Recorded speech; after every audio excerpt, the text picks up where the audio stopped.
Hello again, YouTube world. How are we doing today? I hope you are all doing fantastic.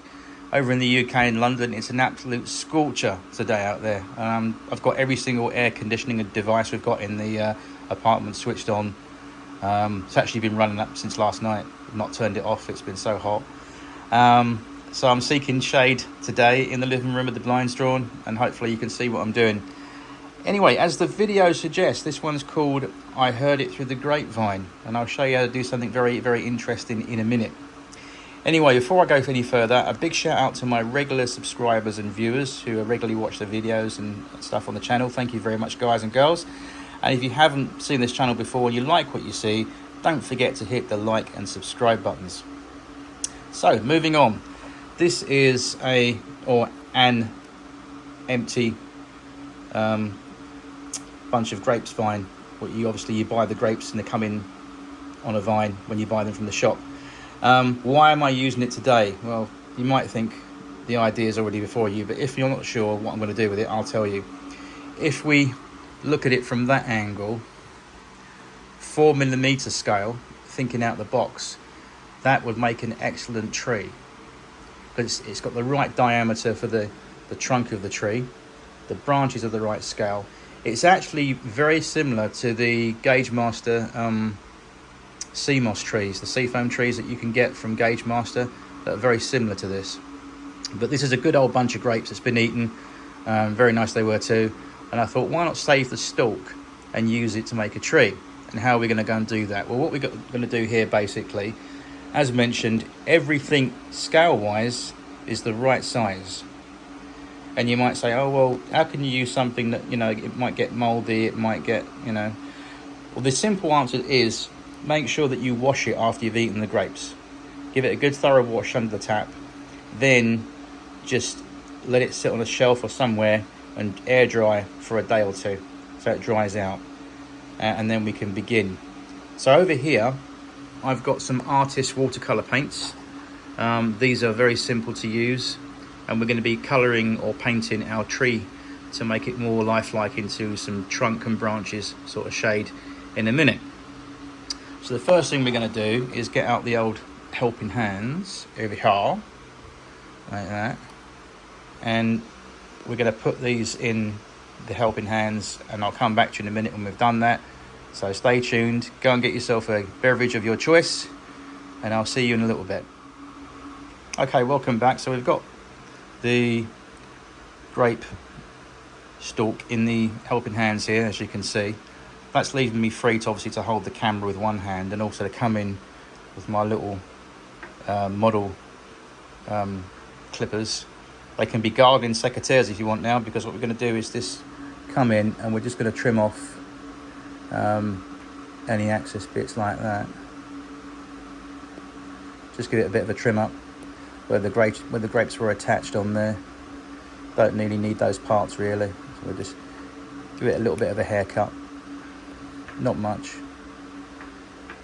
I'm going to leave a couple on there just for randomness, but just give it a bit of a trim up really. Right, so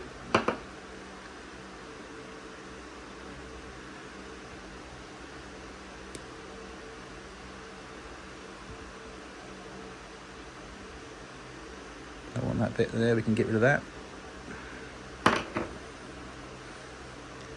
Let's have that bit off. That's better. Let's do that as well.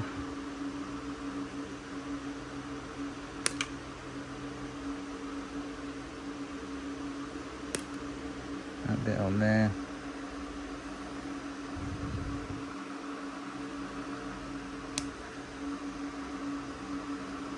What we're really doing is just giving it a bit of a trim up.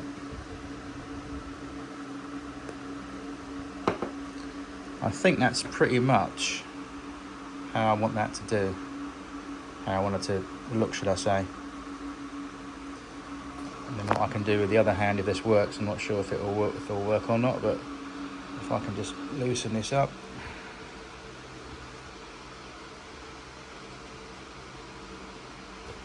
That's it. Now we can rotate that like that. Do that like that. Move that out of the way. Change hands.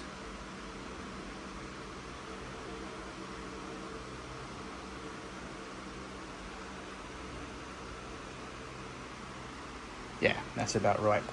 So as you can see, everything is ready now.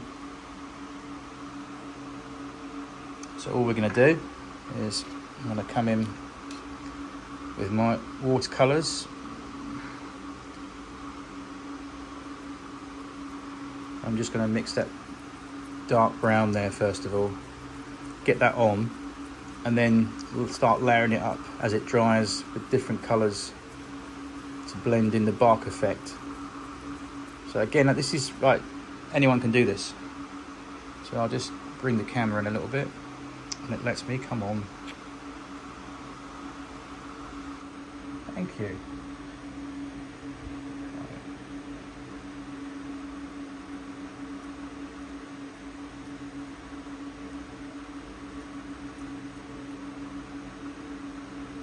It's really easy.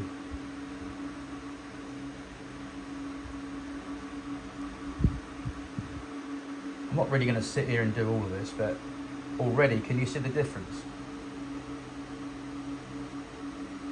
It's starting to transform that more like a bark on a tree trunk sort of effect.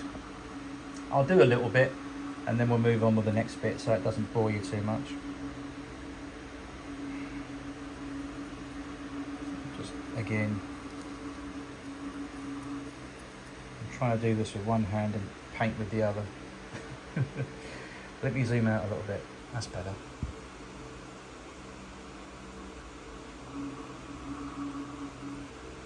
And the great thing about it, because I'm using watercolours, it's pretty self-drying very, very quickly and rapidly, giving you the opportunity to go over it again and to layer up the next set of colours on it. I only recently started using watercolours on the railway in terms of modelling. Before it was a good old-fashioned Humbrol stuff or powders or right from the airbrush gun, but this I find is quite a good method. And it's nice and relaxing as well, just perfect for a day like today when you can't be bothered or can't be asked to do much because of the weather.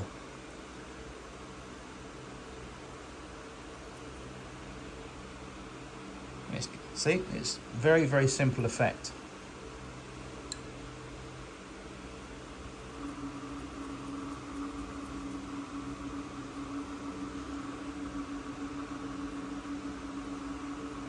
Coming in, get all these little branches covered. And what it does as well, once you start layering up the colours of the paint on there, it acts as a sealant as well. So it seals the actual natural material that it's grown from. So it stops it going mouldy or going funny.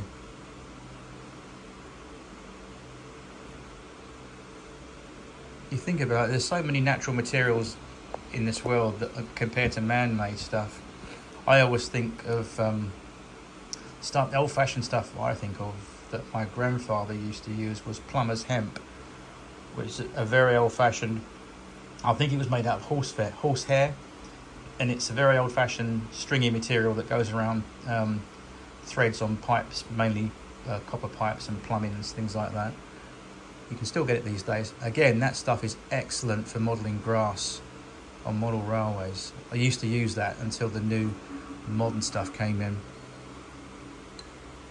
I'll do a little bit more, then I'll stop this and then we can do the catch up on the next bit. I'm sure you don't want to sit here and watch me paint this whole tree.